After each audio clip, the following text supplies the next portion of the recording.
হঠাৎ মায়ানমারে পৌঁছে গেল ভারতীয় সেনা।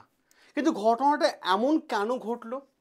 যদি আপনারা দেখেন পুরো বিষয়টা, তাহলে কয়েকটা পয়েন্ট বুঝতে পারবেন যে দক্ষিণ এশিয়াকে কেন্দ্র করে ভারত এবং আমেরিকার মধ্যে যে খেলাটা চলছে না, সেটা চরম লেভেলে পৌঁছে গেছে। ডোনাল্ড ট্রাম্প সে চাইছে ভারতকে একঘরে করে দিতে, এবং তার জন্য তিনি একটার পর একটা নোংরা প্ল্যান ভারতের ওপর চাপিয়ে যাচ্ছে। কখন নিজে টুইট করছে, কখনো বা তার সাঙ্গপাঙ্গদের নিয়ে টুইট করাচ্ছে। কিন্তু ভারতকে দেখে তো গোটা বিশ্ব ইন্সপায়ার হচ্ছে, কারণ ভারত একা স্টিল দাঁড়িয়ে ডোনাল্ড ট্রাম্পের প্রত্যেকটা প্রশ্নের জবাব দিচ্ছে এবং এখনো পর্যন্ত ট্রেড ডিল পর্যন্ত করেনি। এবার হঠাৎ করে ভারতীয় সেনা কেন মায়ানমারে পৌঁছালো, আর আমেরিকার সেনা বা বাংলাদেশে কেন আসলো, প্রত্যেকটা বিষয় আমেরিকার সেনা কেন বাংলাদেশে এসেছে তার জন্য আমি একটা ভিডিও করে দিয়েছি। ওই ভিডিওটা কাইন্ডলি একবার দেখে নিন, দুদিন আগে করে দিয়েছি। এবং ভারতের সেনা কেন মায়ানমারে গেল ওই বিষয়টা নিয়ে আজকে পুরো আর্টিকেলটা নিয়ে আলোচনা। তো এই আর্টিকেলটা আলোচনা করার আগে আমি প্রত্যেকে রিকোয়েস্ট করব, প্লিজ চ্যানেলটাকে সাবস্ক্রাইব করে নিন এবং এই ভিডিওটা একটু হলেও বড় হতে পারে, কারণ প্রত্যেকটা জিনিস আপনাদের সামনে দেখানোর আছে। দেখুন, প্রত্যেকটা বিষয় যদি আমি আপনাদের সামনে দেখাই, তাহলে প্রথমে যে জায়গাটা নিয়ে আমাদের আলোচনা হবে, কিছুদিন ধরে আমরা দেখতে পাচ্ছি বাংলাদেশ নানান রকম চর্চার বিষয় হয়ে উঠেছে। এবং আপনারা জানেন যে বাংলাদেশের মধ্যে ইউএসএর সেনা এসে পৌঁছে গেছে। ভারতীয় সেনা মায়ানমারে গেছে, সেটা নিয়ে আমি একটু পরে আলোচনা করছি। তার আগে আমি কেন এসেছে সেই জিনিসটা আমি আরেকবার তুলে ধরছি। তো ইউএসএর সেনা বাংলাদেশে এসে পৌঁছে গেছে। এবার দেখা যাচ্ছে যে ভারত ও মায়ানমারে কাছাকাছি, যেটা আমরা দেখতে পারি যে বর্ডার শেয়ার করছে কে, বাংলাদেশ, তাই না? বাংলাদেশের কাছাকাছি আসছে। এবং যতদিন শেখ হাসিনার সরকার বাংলাদেশের মধ্যে ছিল, তখন কিন্তু তেমন কোনো এরকম বিষয় ঘটেনি, আর যখনই ইউনূস সরকার বাংলাদেশের সিংহাসনে বসলো, ইউএসএর কাছে ঘনিষ্ঠ হলো, কখনো চায়নার কাছে যাচ্ছে ভারতকে নিয়ে কথা বলতে, কখনো পাকিস্তানের কাছে যাচ্ছে ভারতের নিয়ে নেগেটিভ কথাবার্তা বলতে, তারপরে এসে নেগেটিভ কথাবার্তা বলছে। এই সব কিছুর জন্য তো ইউনূস সরকারই দায়ী। এবং ভারতের একটা বড় সীমা যদি দেখা যায়, তো ইন্ডিয়ান ওশান, যেখানে দেখা যাবে ভারত অনেকটা বড় এলাকা কিন্তু শেয়ার করছে ইন্ডিয়ান ওশানের সাথে, বাংলাদেশও কিন্তু অল্প এলাকা শেয়ার করছে ইন্ডিয়ান ওশানের সাথে। কিন্তু দুই দেশেরই কিন্তু মেন কেন্দ্রবিন্দু ব্যবসার হচ্ছে এই জলপথে, এই ইন্ডিয়ান ওশান।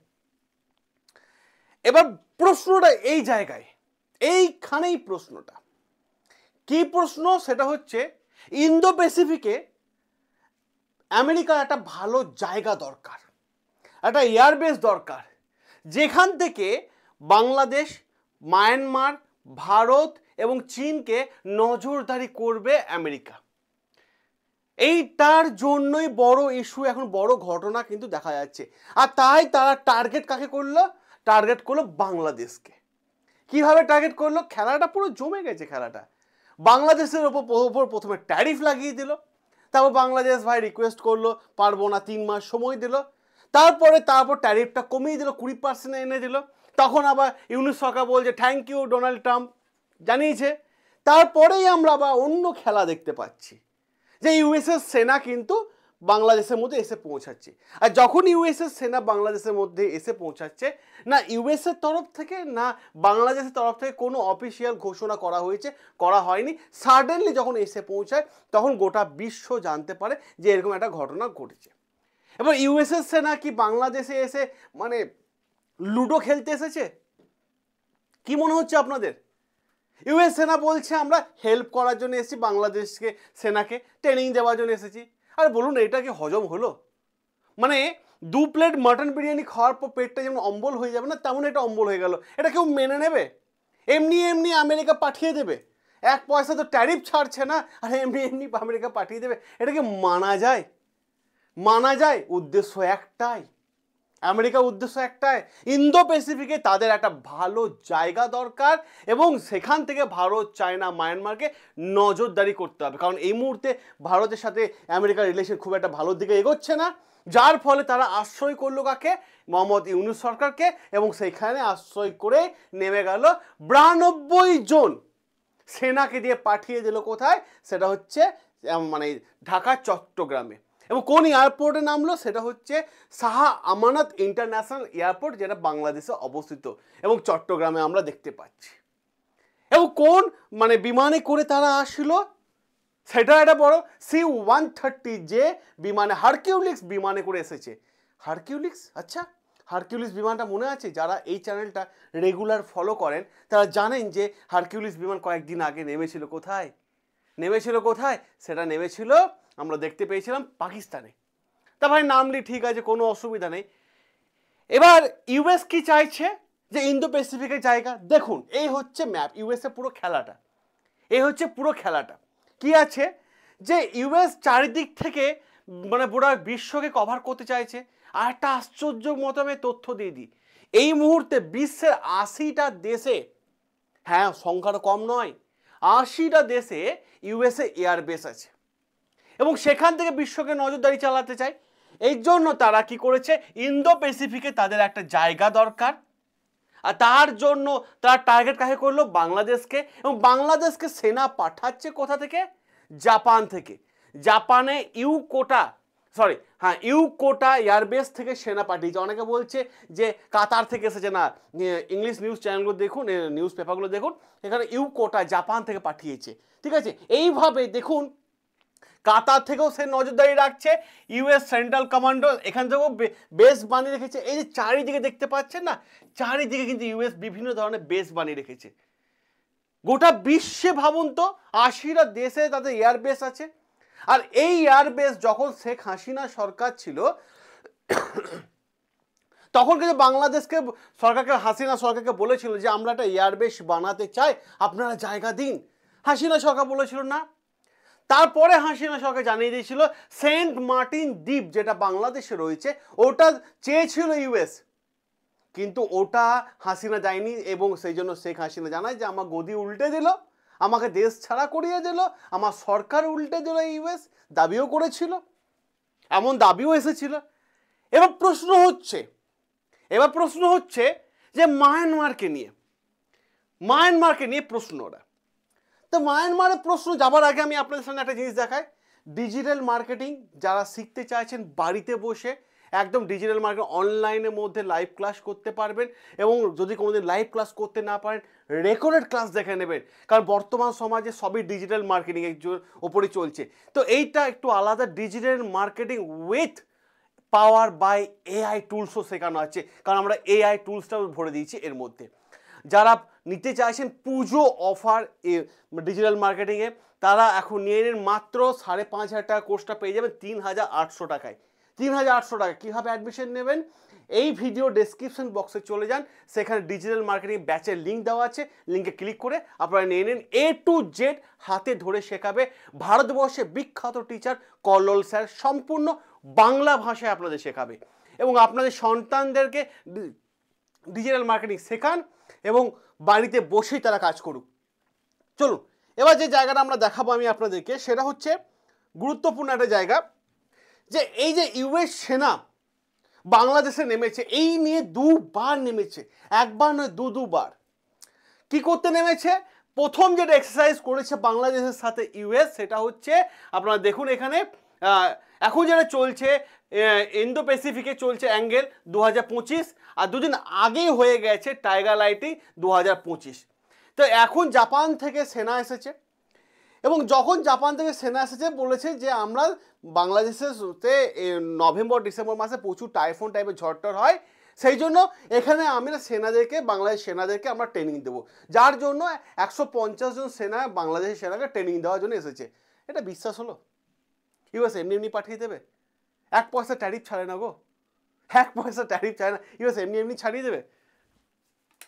বলুন তো, এমনি দিয়ে দেবে? এটাও একটা বড় বিষয়।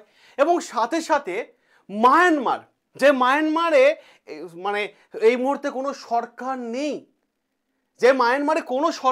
এই মুহূর্তে, সেই মায়ানমারে কি করছে?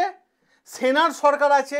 একটা জিনিস মাথায় রাখবেন, ইউএসএ একটা পলিসি আছে, যেখানে সেনার সরকার থাকে, সেনা দ্বারা রাষ্ট্র পরিচালিত হয়, সেটাকে ইউএস সবসময় শত্রু মনে করে। তো বাংলাদেশে যেখানে মায়ানমারে যেখানে সেনা দিয়ে দেশটা চলছে, সে মায়ানমারের দিকে এখন ওর নজর। তার থেকেও বড় বিষয়, তো এই নজরের জন্য মায়ানমার কি করলো, বাংলাদেশে ভারতকে ইনভাইট করলো যে আপনাদের সাথে আমরা একটা এক্সারসাইজ করবো, কারণ মায়ানমারের সাথে আমাদের সম্পর্ক ভালো, খুবই ভালো। এবং মায়ানমারকে পরিচালনা করে কে, আবার চীন। ভাবুন ঘটনাটা, পুরো ঘটনাটা যে সাজান এইভাবে সাজাবেন, দেখবেন মায়ানমারের সাথে ভারতের সম্পর্ক ভালো, মায়ানমার ডেকে পাঠালো ভারতকে যে আপনাদের সাথে আমরা এক্সারসাইজ করব, ঠিক আছে। ভারতের সেনা গেল ওখানে এক্সারসাইজ করার জন্য, ঠিক আছে। এবার সাথে সাথে যে আমরা দেখি বাংলাদেশের মধ্যে ইউএস সেনা আসলো এবং সে অপারেট করার জন্য, চীন ভারত মায়ানমারকে অপারেট করার জন্য, এবং ইন্দো প্যাসিফিকে তাদের একটা জায়গা দরকার। মানে পুরো ঘটনাটা আপনি বুঝতে পারছেন কোন অ্যাঙ্গেল থেকে চলছে। ইউএসএ প্রত্যেকটা প্ল্যান না সেট করা আছে, যে এটার পর এটা, ওটার পর এটা, ওটার পর সেটা, এটা পুরো প্ল্যান সেট করা আছে।